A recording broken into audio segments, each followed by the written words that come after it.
Hello, I'm Celia Cobb. I teach violin and viola in Cambridge in the UK in various schools, and I'm also the director of String Moves, a string programme for primary age children. Hello, my name is Naomi Yandell and I'm a cello teacher in Cambridge. I teach at String Moves and also privately in my own teaching studio at home. We are both really excited about coming to Porto and talking to you about how we use duets in our teaching. Celia and I would very much like to share with you the reasons why we love using duets in our lessons and how we use them to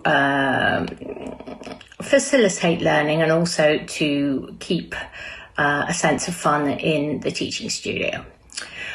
We would also like to introduce you to some of our duets written in a new book called Cool Beans, published by Stainer and Bell, and take you through some of those new pieces designed specifically with children in mind. Oh, and bring an instrument, violin, viola or cello. It'll be really fun. See you soon.